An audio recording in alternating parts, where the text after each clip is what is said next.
Hello বন্ধুরা, কেমন আছো তোমরা? আশা করি খুব ভালো আছো আর আমিও ভালো আছি। আজকে দেখো যাচ্ছি রিসেপশন পার্টিতে, আর তোমাদের দাদাভাই বেরোচ্ছে। আর ভাবলাম বিছানাটা করে যেতেই মশারি আরে সব কিছু খাটিয়ে গেলাম। কেন বলো তো? এই যে ছোট্ট ছেলে বলে, কারণ আসবো রাত্রিবেলা, আসার পর তারপরে বিছানা করো, তারপরে শুই করাও, তখন কেঁদে ছেলে পুরো আলা হয়ে যায়, প্রচুর বিরক্তি করে। তার জন্য ভাবলাম আজকে বিছানাটা করে যাই। আগের দিন যখন বিয়েবাড়ি গেছিলাম তখন এসে আমাকে প্রচণ্ড ভুগতে হয়েছে, তাই আজকে ভাবলাম বিছানা করেই নিই। তারপরে দেখো রেডি হয়েছি, আর আজকে তো তোমরা পুরো লুকটা আমি তোমাদের সাথে শেয়ারই করলাম। আর চলেও আসলাম, যেহেতু বাড়ির সামনেই বিয়েটা মানে হয়েছে আমাদের এখানে। বাড়ির সামনে বলতে আমাদের বাড়ির থেকে 5 মিনিট। এই যে দেখো এসেই দেখলাম ফুলসজ্জার ঘরে একবার ঢুকে গেলাম, কারণ ওর ভেতরে কীরকম সাজিয়েছে, কীরকম ডেকোরেশন করেছে, তাই ভাবলাম একটু দেখি আর তোমাদের সাথেও শেয়ার করি।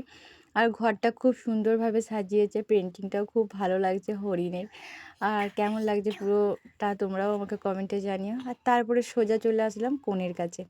আর এটা হচ্ছে মানে বউ ভাতের লুক। কেমন হয়েছে দেখো, কালকের লুকটা তোমরা দেখেছো, আর আজকেরটা তোমরা দেখো। আর এই যে ছাতার প্যান্ডেলটা, আমাকে যেখানেই যাই মানে ছাতার প্যান্ডেল দেখলে আমি না ভিডিও করে থাকতে পারি না, আমার যে এত ভালো লাগে। তারপরেই চলে গেছিলাম মকটেলে। ছেলে তো ওর বাবার থেকে কেড়ে কুড়ে নিয়ে নিচ্ছে। আর যাই হোক, যেহেতু বরফ দেওয়া তার জন্য আর ওকে দিলাম না। ঠান্ডা, আর এখন তো তেমনভাবে গরম পড়েনি।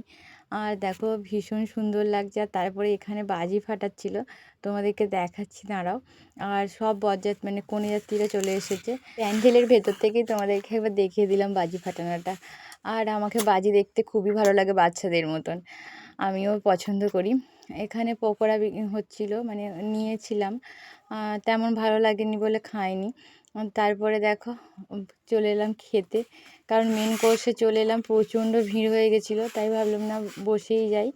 আর আমি বসলে তারপরে আবার মানে আমার শাশুড়ি মা বসবে, যেহেতু ছেলেকে নিয়ে আছে। আর এই যে দেখো আসলাম হচ্ছে আগুন পানের কাছে, কিন্তু আগুন পানটা খাইনি, নর্মাল পানটা খেয়েছি। যে মানে অতটা সাহস হলো না যে আগুন পানটা খাওয়ার। চলো এবার একটু নাচানাচিটা দেখে তারপরে বাড়ি যেতে হবে, কারণ রাত্রি তো হয়েই গেল, 11টা 10-15 বেজে গেছে। ঘড়িটা দেখিনি, কিন্তু আনজাতে বললাম, কারণ বাড়ি আসতে আসতে প্রায় 11টা 25 এরকম বাজে। 11টা 20-র মধ্যে এরকম বেরিয়েছি এখান থেকে, দেখেই একটা আইসক্রিম খেয়ে।